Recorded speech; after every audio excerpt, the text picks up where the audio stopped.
Buenos días amigos, soy el periodista Max Obregón Rossi y esta es la edición del día siguiente de hoy miércoles 20 de mayo, día 66 de nuestra cuarentena. Día en que, como ocurre siempre en nuestro país, nos encuentra con noticias muy fuertes, algunas relacionadas con el coronavirus, por supuesto, que sigue siendo el eje central de todo lo que acontece aquí en nuestro país, pero que involucra ya no solamente el tema de salud, sino que ha empezado al ámbito privado, al ámbito político. Y en esta oportunidad la información tiene que ver con el enfrentamiento entre dos poderes, nuevamente el enfrentamiento entre dos poderes del Estado, entre el Ejecutivo y el Legislativo. Los medios de comunicación, los análisis, a partir de ayer, tras la conferencia de prensa del presidente de la República, respecto a sus informes de manera casi constante y cotidiana sobre los resultados del coronavirus, trajeron unas declaraciones que nuevamente han agitado el cotarro político y tienen que ver sobre algunos reclamos que se ha hecho desde esa conferencia de prensa al legislativo que no tardó algunas horas en responder, y se está generando un conflicto y una escalada que esperemos no vaya a mayores dimensiones, pero sí ya es un enfrentamiento nuevamente en momentos en que los peruanos no estamos para eso, en momentos en que se trata de un asunto de vida o muerte, donde la salud es mucho más importante que cualquier divergencia y cualquier expresión altisonante que se quiera hacer. Esto no ocurría, un enfrentamiento similar, desde hace aproximadamente un año, cuando también no se quiso en su momento otorgar el respaldo al gabinete del solar. Virtualmente se empujó a que haya un enfrentamiento, no tuvo el respaldo necesario. Esto obligó a que el presidente de la República cediera porque evaluar y señalara que era el segundo rechazo a su gabinete y por lo tanto podía cerrar en el Congreso, y en esa circunstancia fue. Y después hemos visto las elecciones complementarias a nivel de Congreso. Pero en ese momento también la conformación política era otra. Había un grupo partidario que a todas luces ejerció una tarea obstruccionista, ¿no? Estamos hablando de Fuerza Popular, y que en las nuevas elecciones prácticamente quedó licuado, diezmado.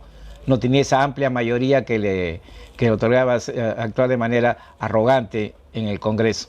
Y todo ha empezado porque tanto el presidente Vizcarra como fundamentalmente el presidente del Consejo de Ministros, Ceballos, señaló que el Congreso de la República le ha pedido asistir la próxima semana al Parlamento con la finalidad que exponga, y en base a los artículos 130 y 135 de la Constitución, que señala que hay que pedir el voto de confianza, el premier Ceballos, el presidente del Consejo de Ministros, ha dicho que no, que eso no es necesario, que ellos ya tienen tácitamente el respaldo, por cuanto se trata de un gabinete que está antes de este nuevo Parlamento.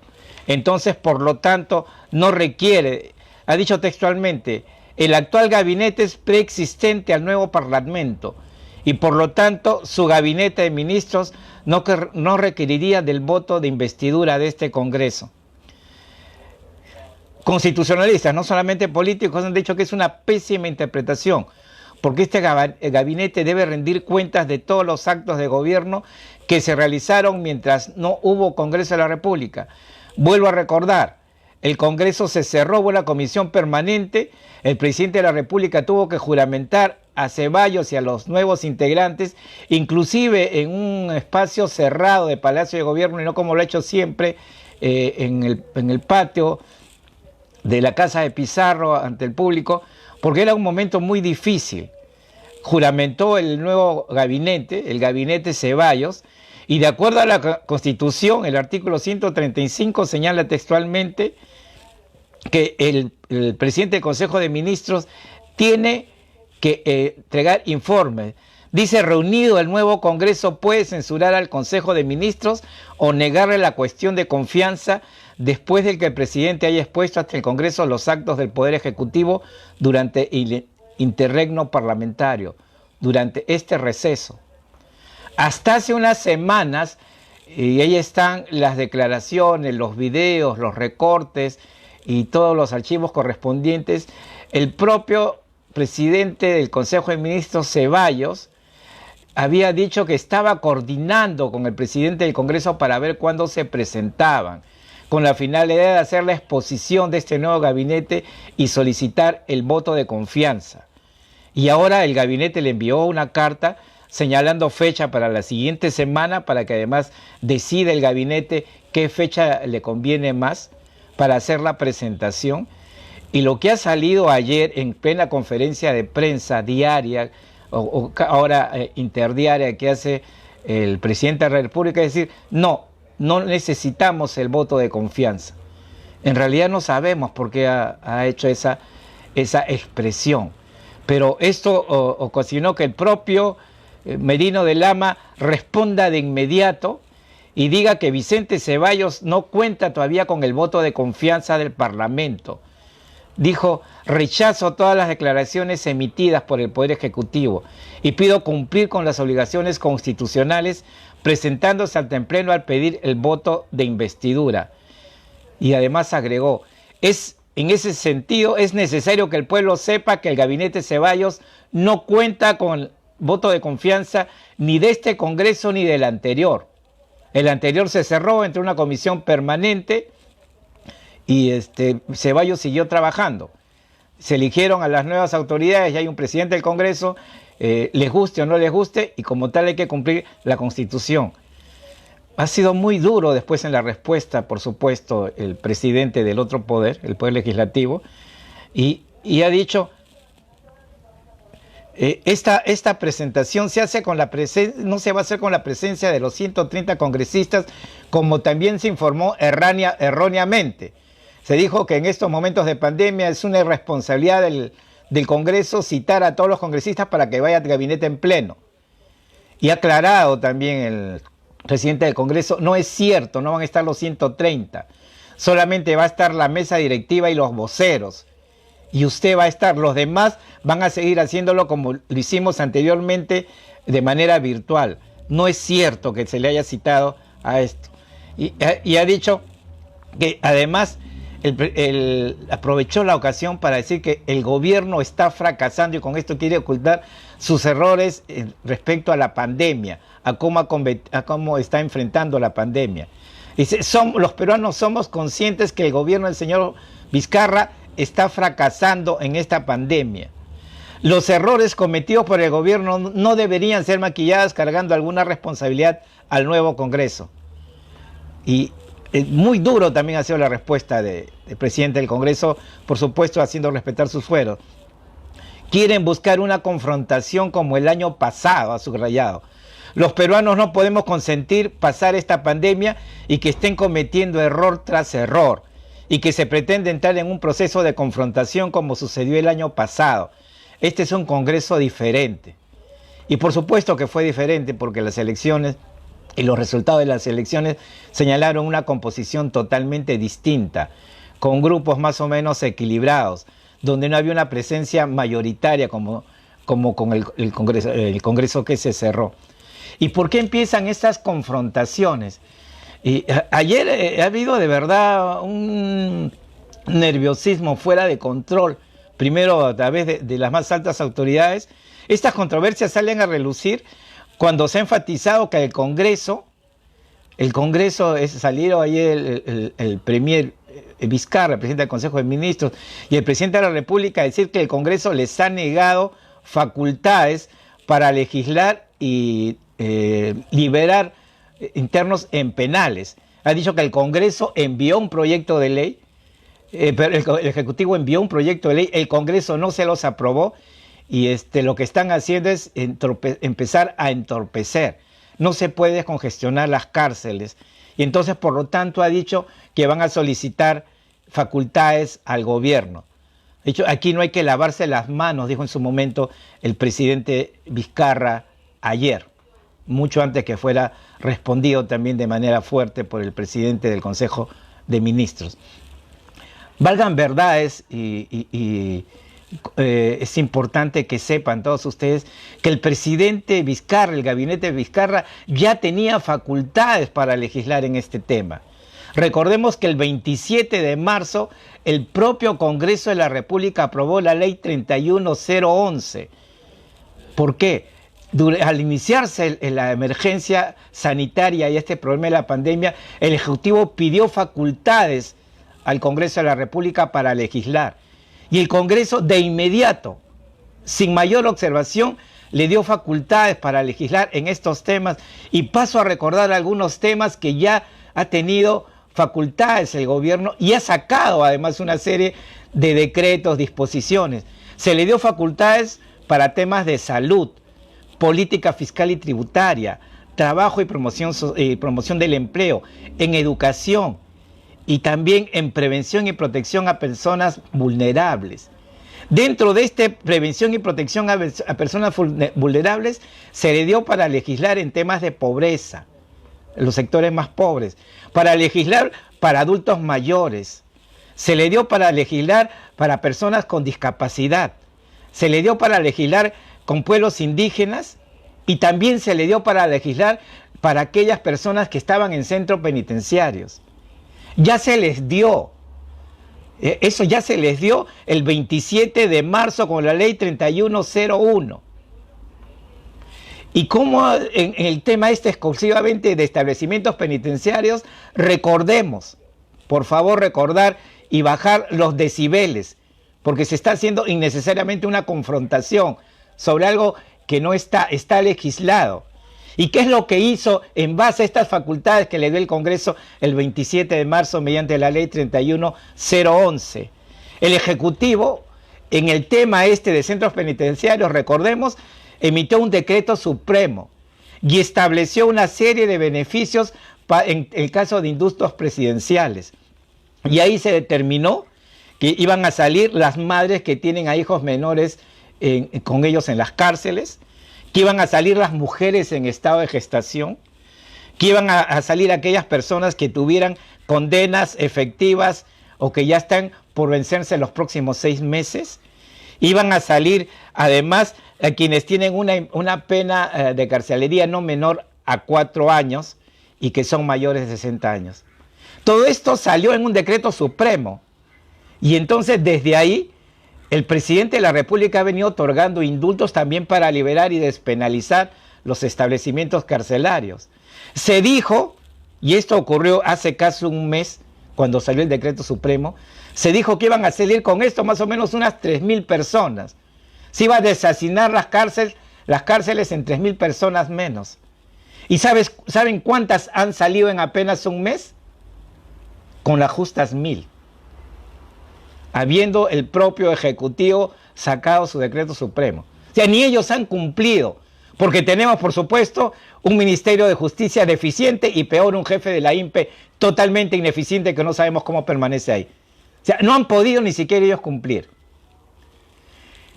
Si dijeran que esto debía pasar por el Congreso de la República, porque puede ser otro argumento, no nos dieron para legislar solamente en gracias presidenciales. Si ese es el argumento que van a retrucar ahorita, entonces, ¿cómo están solicitando nuevamente facultades para este tema? O sea, sí se podía, y no era exclusivamente un tema del legislativo. Me temo, como anteriormente las confrontaciones legislativo-ejecutivo han tenido muchos réditos para el Ejecutivo, y el gran ganador ha sido veniendo el Ejecutivo, me temo que sea un aspecto distractivo en este momento para tratar nuevamente de aglutinar en torno a un gobierno que sigue a estas alturas, más de 2 meses después, empezando a ser desbordado por el problema del coronavirus. Ojalá que se calmen las cosas, que todo vuelva a su nivel normal. No es cierto que estamos hace un año.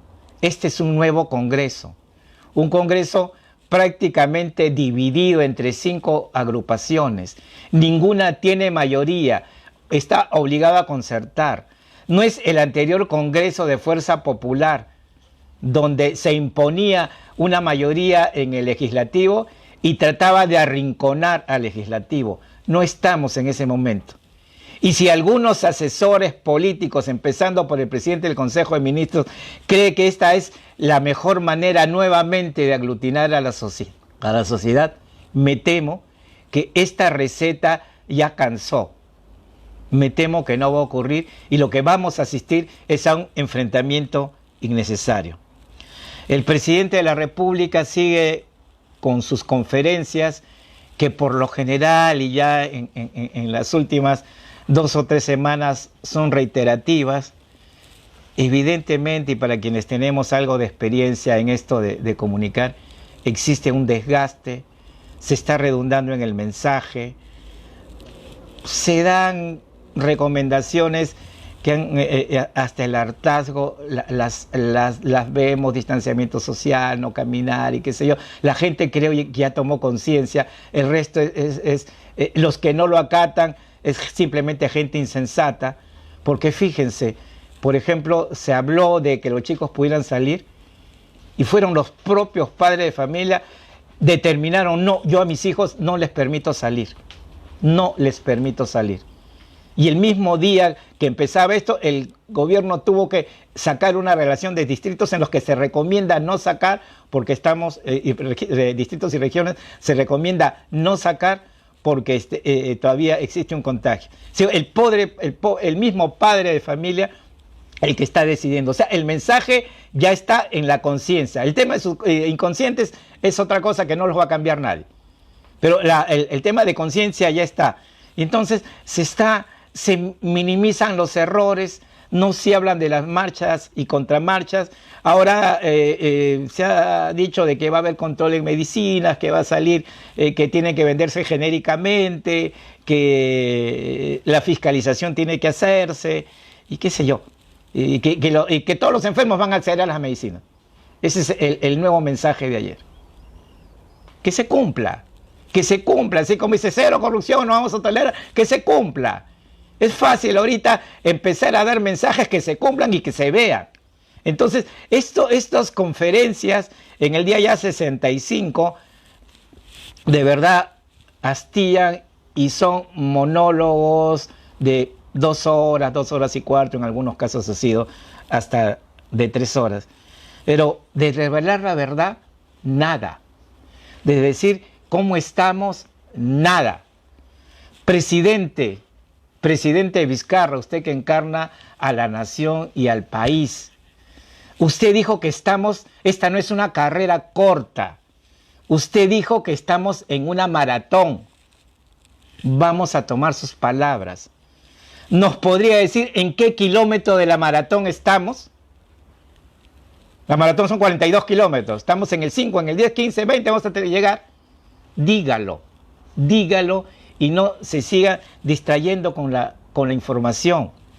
Podría decirnos, por ejemplo, y sincerarse de una vez ante la ciudadanía, que en lo que resta del año no van a haber clases en los colegios y en las universidades. Podría decirlo de una vez. Hoy estamos en mayo, pero esto se va a ir hasta diciembre. Pero necesitamos escucharlo de una vez, porque si no, de otro modo, ¿qué significa decir: olvídense, van a continuar algunas medidas y, por ejemplo, no se van a regresar a los colegios hasta que se tenga la vacuna? Y todos sabemos que la vacuna por lo menos va a estar en el próximo año. Dígalo de una vez, por ejemplo, para que los padres empiecen por lo menos a tener una información sincera. Y ya que hablamos de información sincera, la nueva cifra revelada ayer nos indica que ya bordeamos los 100.000 contagiados. Hoy día pasa sin ninguna duda. El registro exacto fue 99.483 contagiados. Y el número de muertos ayer fue de 4.550. Eso es lo que hubo en un solo día. El día anterior el número de contagiados fueron 2.914. Ayer fueron 4.550. Y decía también que el número de contagiados de 2.914 del día anterior es porque apenas se hicieron 10.000 pruebas. Y por eso, con solo 10.000 pruebas, esa es la cantidad de contagios que hubo. Sin embargo, ayer se hicieron casi 18.000. Y al hacerse 18.000, por supuesto, subió el número de contagiados a 4.550. No se trata si hay más pruebas o menos pruebas para subir o bajar el número. Lo importante es saber la verdad. Y como ha dicho más de un especialista totalmente independiente, si queremos de veras saber que estamos entrando a la meseta, el número de evaluación o de pruebas tiene que ser constante. Si van a ser 10.000, 10.000 el lunes, 10.000 el martes, 10.000 el 15, entonces se puede medir el número de contagiados. Pero no puede ser posible un día 10.000, el otro 15, el otro 18, el otro 33, y por supuesto van a haber estas fluctuaciones. Entonces, esa es una medición y lo sabe cualquier estadístico. Claro, si tiene a Farid Makrug ahí, que no pudo hacer ni siquiera un censo cuando fue jefe del Instituto Nacional de Estadística e Informática, o si tiene a Farid Makrug, que es el que le sopló al oído para hacer el toque de queda entre hombres y mujeres, sabemos cuáles son esos resultados. Nos dice también que el Perú es el país que ha hecho mayor número de muestras, entonces por lo tanto sube el número. Y nos dicen, por ejemplo, que en Argentina apenas hay 8.809 infectados contra los casi 100.000 que tenemos en el Perú. Y dice pues que Argentina tiene 8.809 infectados y apenas se ha hecho 110.000 muestras, ¿no? Entonces, por lo tanto, en el Perú tenemos más de 600.000 y por lo tanto tenemos casi 100.000.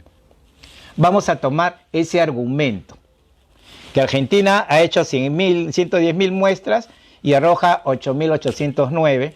En el Perú se han hecho más de 600.000 y arrojan más de 100.000 contagiados. Correcto, vamos a tomar esa medida. La medida es 6-1. O sea, si Argentina, con la proyección que tiene ahora, hubiera hecho 600.000 pruebas, ¿saben cuánto tendría? 50.000 contagiados. Ni así cuadra. Ni así cuadra. Si Argentina hubiera hecho las 600.000 de Perú con la proyección que tiene contagiados, tendría 50.000 aproximadamente. Perú tiene casi 100.000, el doble. Entonces, lo cierto es que en el país tenemos un elevado número de contagios. No solamente porque tenemos más pruebas, sino que realistamente tenemos un buen número de contagiados. Y dentro de esta información que cada día es más preocupante por no saber toda la verdad y que los periodistas tenemos de alguna manera un acceso y vamos evaluando y vamos contrastando información de gente, por supuesto, que también tiene interés político, pero de otra gente que no lo tiene y son peruanos de buena voluntad, científicos de aquí, estadísticos de acá, gente que no está relacionada con gobierno ni con otro político. Hay alguna información que me preocupa, es el número real de muertos. La prestigiosa empresa internacional consultora Maximize, que preside el economista Jorge Chávez Álvarez, que en algún momento fue presidente del Banco Central de Reserva y que desde hace muchos años hace consultoría internacional, ha elaborado hace un par de días un cuadro comparativo respecto al número de muertos en estos 2 meses, número de muertos en todo el país en estos 2 meses, y compara con el número de muertos por coronavirus de cifras oficiales. Y hay una diferencia entre el número de muertos oficiales, que son hasta esa fecha 2.648 hasta el día 17, respecto a la diferencia de muertos, porque existe un subregistro ya. Ya lo ha dicho el presidente, el ministro de Salud, Pilar Macetti y todos funcionarios. Sí, pues, decimos que hay 100 muertos en Loreto y 500 en Pucallpa, y la verdad, 100 muertos en Pucallpa y 100 muertos también en Loreto, cuando en Pucallpa ya hay 500 y en Loreto hay 1.000, porque existe un subregistro y como no se les pudo hacer la prueba previa antes, se presume que murieron de eso, no tienen una explicación. ¿Saben cuál es la diferencia entre el número de muertos oficiales y aquellos que han muerto en estos 2 meses, pero que no tienen una confirmación que murieron por coronavirus, son casi 9.000 más. Y voy a resumirles el cuadro que ha hecho esta prestigiosa consultora internacional, que además es dirigida por un peruano totalmente independiente y muy técnico. La muestra se ha hecho en estos 2 últimos meses, en base a la información la información del Ministerio de Salud y los registros de defunción que existen. Hasta el 17 de mayo, o sea, hasta el domingo pasado, en estos 2 meses se registraron 32.142 defunciones. 32.142 defunciones en estos 2 meses. De esas 32.142 defunciones, han muerto o han fallecido por muertes violentas 667, atropellos, asesinatos, algún tipo de accidente. 667. Entonces queda el otro tipo de fallecidos. Por muertes no violentas pero pudieron certificarse, es decir, una necropsia, un certificado, que dijeron murió de tal cosa, murió de tal, murió de esto, murió de ataque al corazón, aneurisma y qué sé yo, 22.422. De las 32.142, 22.422 han muerto por causas esclarecidas, más 667 por muertes violentas. Entonces quedan 11.701 personas que han fallecido alrededor del tema del COVID-19. De estas 11.711 que ahí deben estar estos fallecidos de Pucallpa, de Loreto, de Chiclayo, de Lima mismo, solamente hasta el día domingo se registraron 2.648 confirmados fallecidos por coronavirus. Entonces queda la cifra no confirmada por ninguna otra muerte que no tenga o accidente, sea violento o por alguna causa plenamente justificable. Quedan 9.053 fallecidos en nuestro país, que han sido efectos o por lo menos alrededor del coronavirus. Y no se pudo confirmar porque no se ha hecho no se pudo hacer la respectiva prueba, porque no hay. Por más que se hayan comprado, no hay pruebas. Están haciendo ahorita en diferentes mercados de la capital, incluyendo recién el gran mercado de alimentos de Santa Anita, el mercado central, y en un sitio que tienen 7.000 trabajadores apenas han conseguido 150 pruebas. ¿Qué muestra exacta puede ser esa? Pero no hay pruebas. Esa es la verdad. Se está haciendo, pero no es suficiente. Entonces no es suficiente, por lo tanto no tenemos la información completa y que se sepa la magnitud real del drama que estamos viviendo los peruanos, y si las medidas que se están dando, entre ellas sacar a los chicos, permitir que salgan a los chicos a pasear, son las más suficientes. Y como ahorita en la mañana ya se empezó a relajar porque por los operativos policiales en los vehículos de transporte se había determinado que se sentaba una persona, un asiento vacío, se sentaba otra persona, nadie iba al costado.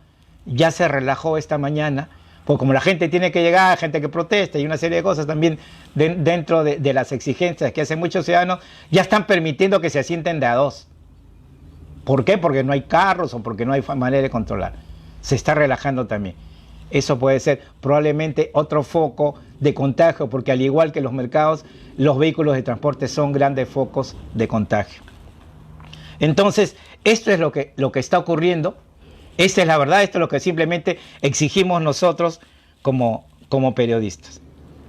Y un tema que también paso a resumir, el día lunes les comenté, cuando editorialicé y fijé una posición respecto a las acciones del sector cultura y la ministra Sonia Guillén, mencioné el nombre de Richard Swing. Aquí lo mencioné el día lunes a primera hora y posteriormente ya, al parecer la información se filtró o se tomó como referencia. Lo importante es que se conoce el caso de Richard Swing, un cantante farandulero metido en escándalos, muy relacionado con estos personajes que aparecían en los programas de Magali Medina, con estas hermanas colombianas que se insultaban unos a otros. Esa persona, era Richard Swing. Y a él dije que lo había contratado la ministra de Cultura para asesorar. Y le había hecho un contrato ahorita. Me quedé corto, porque dije que lo habían contratado para hacer un trabajo y que estaba bordeando los 40.000 soles de trabajo. Me quedé corto. Esta persona, este personaje no tiene ningún mérito en el tema de cultura, ni siquiera de espectáculos, ¿ah? Ni siquiera de espectáculos. Espectáculo, mi respeto a la gente de espectáculo. Estamos hablando de farándula, que en todo caso ya es un género que se ha venido a denigrar precisamente con Magali Medina. Pero en todo caso, esta persona ha cobrado ya 175.000 soles al Ministerio de Cultura. Richard Swing. Su primer trabajo empezó en el año 2018 y ganó 21.000 soles y lo contrataron para promover el uso de los espacios culturales en la sede institucional. ¿Qué significa eso? Fíjate cómo están los ambientes de acuerdo al orden de servicio y a ver qué se puede hacer. Ganó 21.000 soles por un trabajo sin horario. El mismo año fue contratado un mes después, por el mismo monto, para hacer un trabajo similar. Como ya acabó el año, al año siguiente, en febrero del 2019, le contratan por 7.000 soles. También para promover el uso de los espacios, pero ya no en el ministerio, sino en el Gran Teatro Nacional. O sea, ¿qué se podía hacer en el Gran Teatro? Se le pagó 7.000 soles. Eso fue en febrero del 2019. En mayo lo contratan por cuarta vez y también se le paga 7.000 soles, ya para apoyar en la Oficina de Comunicaciones e Imagen. No sabemos de comunicador, de periodista que tiene, y mucho menos si tiene algún tipo de formación. Pero fue comprado, fue contratado. En junio, igual del 2019, se le contrata nuevamente y ya no son 7.000, son 21.000 soles los que se les paga. En esta oportunidad por servicios de organización y ejecución de eventos organizados por la Oficina General de Recursos Humanos. 21.000 soles. Y así ha ido cobrando, y lo cual ahora, de acuerdo al registro de contrataciones del Estado, en estos 2 años que ha trabajado en el Ministerio de Cultura, ha cobrado un total de 175.440 soles. Un personaje que de culto no tiene nada si vemos sus expresiones, o vemos lo que escribe, o vemos lo que dice. Todo esto ocurrió durante este gobierno, durante el gobierno del presidente Vizcarra, y empezó cuando la ministra de Cultura era la señora Patricia Balbuena. Ella lo lleva, ella lo contrata. Patricia Balbuena tuvo que salir también rápido del Ministerio de Cultura cuando se descubrió que con su viceministro estaban por lo menos en acciones no muy santas respecto a los bienes y patrimonios culturales del país. Hubo una denuncia periodística, si mal no recuerdo, el programa Panorama, y tuvo que renunciar. Pero la señora Patricia Balbuena, como muchos funcionarios en este y anteriores gobiernos, ya sale, renuncias, como ocurrió con Florida Molineri, que ahora está en salud, siendo después que fue en su momento ministra de Transportes, y le dieron como premio Presidencia Ejecutiva de Salud. A esta funcionaria, Patricia Balbuena, salió de ahí y se fue a la PCM, donde ha tenido diferentes cargos de importancia, la presidencia del Consejo de Ministros, y ella, no sabemos cómo es la amadrina a este Richard Swing, porque él ha estado trabajando con los otros ministros, con los otros ministros de Cultura, incluyendo Salvador Soldar, incluyendo Francisco Petrosi, incluyendo algunos otros cuyo nombre pasaron desapercibidos, que han habido como 5 o 6 ministros de Cultura y que no han hecho absolutamente nada, y como está pasando la señora Sonia Guillén. Ese es Richard Swing. Ojalá que la Contraloría pueda intervenir. Algunas notas cortas. El INPE dijo que el número de contagiados en el Instituto Nacional de Penitenciario son 674, que 12 trabajadores han fallecido, que hay 1.123 internos contagiados y 182 ya fallecidos en los 68 penales del país. Y en medio de la pandemia se conoció que Petroperú, la empresa esta en el cual también tiene gerencia del Estado, contrató publicidad por $318.600 al grupo RPP. Petroperú ha conseguido publicidad contratado a RPP.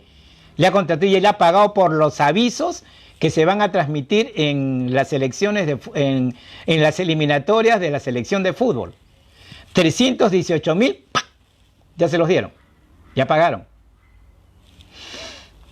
Provecho para la empresa, para el medio de comunicación, y ojalá pues que no deje de lado por esta jugosa contratación, además ya adelantada, respecto a la fiscalización que pudiera tener, o si lo vemos desfilando por ahí al presidente de Petroperú, siendo entrevistado por este medio de comunicación, o los medios anexos que tiene Capital y otras radioemisoras, ¿ah? El ejército ha decidido reducir las mensualidades para los hijos de los subalternos y oficiales y los ciudadanos que estudian en los 23 colegios que tienen en todo el país. El ejército tiene 23 colegios donde estudian los hijos de los subalternos, los hijos de sus oficiales y gente de la comunidad. Son en total 20.000 alumnos en diferentes localidades del país, en inicial, primaria y secundaria, y que se manejan de manera autogestionaria. O sea, no hay presupuesto del Estado para estos colegios. Se financia con eso. Atendiendo el tema de la crisis, ha decidido bajar las pensiones entre 40 y 10%, y ahora solamente se va a pagar entre 80 y 120 soles como máximo. Lo cual es un ejemplo que podrían hacerlo cualquier otro centro educativo y no insistir en que se mantengan las pensiones pese a que no hay clases presenciales y pese a que solamente son 2 o 3 horas con mucha suerte al día. Una noticia que se estaba esperando, ya está a disposición el bono universal, ya pueden entrar al link respectivo, van a ver si está su nombre, van a indicar para que se les entregue el dinero. Si no, hay un link para que usted se inscriba y diga: yo, Max Obregón Rossi, tengo derecho a bono porque no ha recibido, porque soy población vulnerable, porque ya no tengo pensión o qué sé yo. Las personas que crean que pueden reclamar el bono en esta última etapa, porque es el último bono, van a tener 10 días. Ingrese usted, vea nombre, apellido, DNI. Si no está, y usted cree que merece el bono, sí, inscríbase acá, pone su nombre, da los motivos y le van a responder. Si usted considera que hay mucha gente independiente, gente que ya no tiene pensión, eso es lo que ha prometido el gobierno, por lo menos ya está el link ahí. Y para finalizar, un tema que igual en esta crisis causa risa y causa molestia al mismo tiempo. En Huancavelica, el alcalde del distrito de Tantará fue intervenido ebrio junto a un grupo de amigos. Fue intervenido porque una denuncia, estaban bebiendo en una funeraria. Entonces los vecinos, ante tanto escándalo, y este alcalde que no es muy querido, llamaron al vecino y dijeron: por si acaso, en tal sitio están bebiendo. Llegó la policía, cercó el lugar, y el alcalde, como no había por dónde escapar, se metió en un ataúd y se hizo el muerto. Ahí están las imágenes, están las fotos. Alcalde de Tantará, el alcalde del distrito de Tantará. Por supuesto fue detenido junto con aquellos que estaban bebiendo. Pero así son nuestras autoridades. Si a veces un comisario lo hace, ¿qué lo podrá hacer un mortal común y corriente? Antes de despedirnos, quiero agradecer a quienes nos siguen a través de las diferentes plataformas. Hoy estamos cumpliendo un mes de esta iniciativa periodística en confinamiento. Empezamos el 20 de abril, hoy 20 de mayo estamos cumpliendo exactamente un mes. Quiero agradecer a todos quienes nos siguen, no solamente de manera presencial y directa, sino a aquellos que ingresan a nuestras diferentes plataformas a lo largo del día con los programas que están ahí. Quiero agradecer especialmente a plataformas amigas y grandes,